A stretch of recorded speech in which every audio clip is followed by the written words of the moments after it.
Hello बच्चों, संकल्प mathematics में आपका स्वागत है। ये मैं ले रहा हूं जेईई मेंस 2024 के सेकंड शिफ्ट का ही सेकंड नंबर क्वेश्चन। ठीक है, हमने पिछले वीडियो में फर्स्ट नंबर क्वेश्चन डाला था।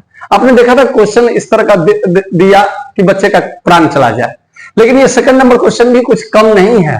मैंने तो इसको शॉर्ट में लिख दिया है, लेकिन क्वेश्चन बहुत खतरनाक देता है कि ए अगर इतना है, बी इतना तो पहले लिख के दे देगा। फालतू चीज जिसको 2 लाइन में आप काम निपटा सकते हो कि ए बी कहता है कि A plus B, vector A plus B natural perpendicular है ए माइनस बी का, मतलब दोनों एक दूसरे पर परपेंडिकुलर है। ए प्लस बी और ए माइनस बी एक दूसरे पर परपेंडिकुलर है।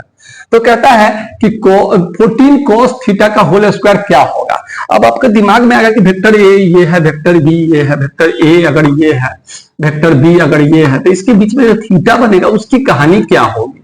अब ए प्लस बी ए माइनस बी इसी में से आएगा, परपेंडिकुलर आएगा, लेकिन हम लोग को फिगर से यहाँ कोई लेना देना नहीं है। हम लोग को चीजें को समझना होगा कि ये परपेंडिकुलर दिया। अच्छा, ए क्या दिया है, i cap plus lambda j cap minus 3k। इसको क्या दिया है vector B, 3i cap minus j cap plus lambda. चलिए इसको आराम से हम लोग इजी वे में देखते हैं। बहुत इजी क्वेश्चन है ये। Vector A plus vector B dot vector A minus vector B, यानी कहीं ना कहीं हमको समझा दिया कि जीरो है। क्यों क्यों क्यों क्यों सर, अगर वेक्टर ए परपेंडिकुलर होता है वेक्टर बी पर, vector A dot vector B जो होता है वो जीरो के बराबर होता है। बहुत ही इजी तरीका से हमको समझ में आ गया। अच्छा, कहीं ना कहीं ये समझ में आ गया कि मैग्नीट्यूड ऑफ वेक्टर ए का square minus magnitude of vector B का square equal to zero. A minus B A plus B, ये दोनों का स्क्वायर जीरो।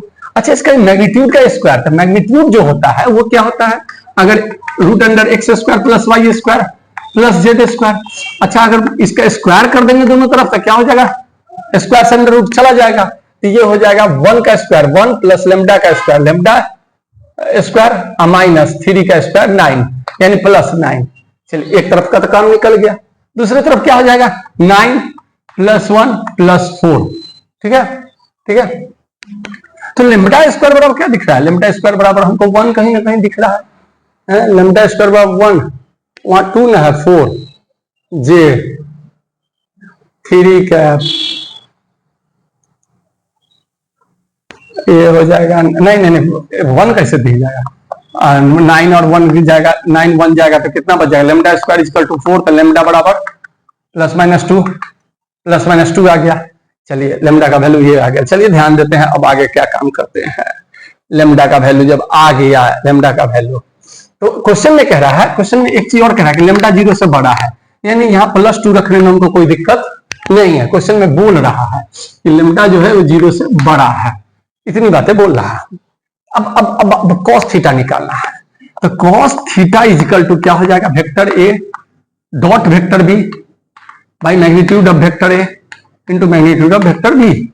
तो अब गौर कीजिए, ए डॉट बी इसका उससे गुना डॉट में गुना करेंगे तो 3 बन जा 3, और लेमडा हो जाएगा तो minus lambda plus minus minus 6।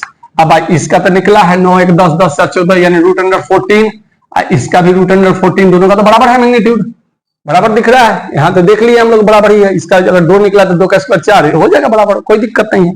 इसका वैल्यू 14, तो 14 cos थीटा। अच्छा, लेमडा का वैल्यू -2 है, तो ये -1 में से -5। चलिए ये तो निकल गया मेरा 14 cos थीटा का वैल्यू। अब इसका स्क्वायर पूछ रहा है, किसी को दर्द नहीं होगा जब 14 cos थीटा का स्क्वायर कीजिएगा तो 25 लिखने में किसी को कोई दर्द नहीं होगा। आंसर खट से निकल गया, कोई ज्यादा बड़ा क्वेश्चन ये नहीं था, ऐसे कीजिएगा बनेगा, टेंशन लेने की जरूरत नहीं है। चलिए मिलते हैं नेक्स्ट क्वेश्चन में, तब तक के लिए थैंक यू।